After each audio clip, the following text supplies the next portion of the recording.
میں بار بار قرآن کہہ رہا ہے یہ ٹیمپریری جگہ ہے. مولا متقیان حضرت علی ابن ابی طالب علیہ السلام اللہم صلی علی محمد فرماتے ہیں کہ دنیا مسافر خانہ ہے.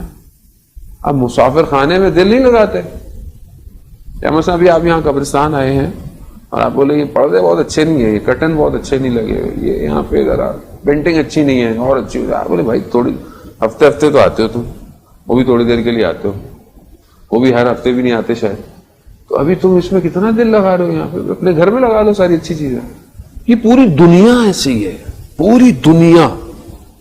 اس میں ہوں, میرے بچے ہیں, میری وائف ہے, میرے ماں باپ ہیں, سب, خود میرا اپنا بدن, یہ سب ٹیمپریری ہے. ابھی میں اس پہ دل لگا لوں یہ یوں ہو, یہ اچھا ہو, یہ وہ ہو, ٹھیک ہے, جو حلال رزق ہے کمائیں, حلال ہے کھلائیں.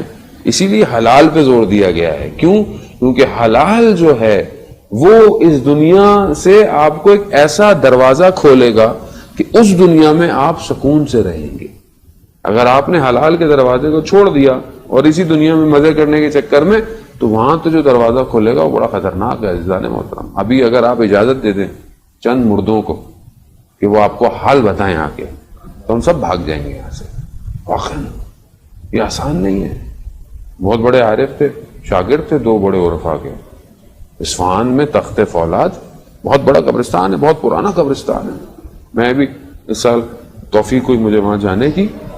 بہت پرانی قبریں اور 700-800 سال قبروں پہ میں خود گیا. بابا رکن الدین بہت بڑی شخصیت تھی کہ آپ کی صلوات ان کے درجات میں اضافہ فرمائے. اللہم صلی علی محمد وآل محمد. اس قبرستان کا واقعہ ہے کہ میں پہلے بھی عرض کر چکا ہوں کہ انہوں نے اپنے استاد سے وظیفہ لیا, ایک عالم دین نے, کہ مجھے یہ عالم برزخ یعنی قبر کا حال پتہ چلے, دیکھوں میں کیا ہے. تو وہ عمل کرتے تھے قبرستان میں. تو وہاں قبرستان کیا ہے کہ وہاں پرانے قبرستان کمروں کی طرح گھر بنے ہوئے, ایک کمرہ بنا ہوا, ایک فیملی کا ایک کمرہ ہے, اس میں لوگ دفناتے ہیں. تو سخت سردی تھی, تو یہ ایک اسی قبر گھر نما قبر کے اندر بیٹھے ہوئے اپنا ذکر کر رہے.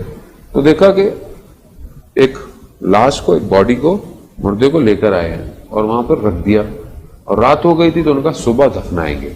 تو ایک شخص کو بٹھا دیا کہ آپ ساری رات بیٹھ کے قرآن پڑھو, کیونکہ مردے کے پاس قرآن پڑھنا ثواب ہے, اس کو آرام بھی دیتا ہے.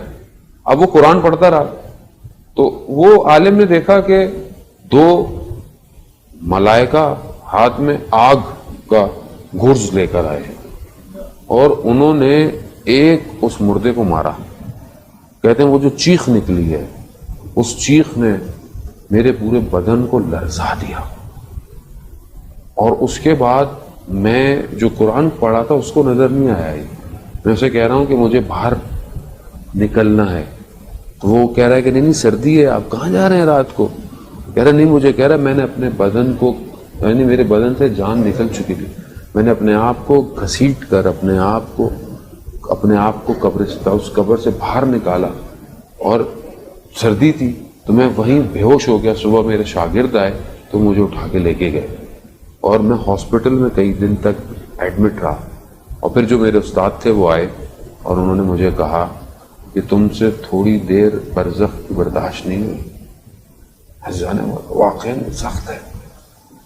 خود بابا رکن الدین جن کا میں نے آپ کو ذکر کیا, شیخ بھائی اتنے بڑے عالم دین, وہ گئے بابا رکن الدین کی قبر پر فاتحہ پڑھنے.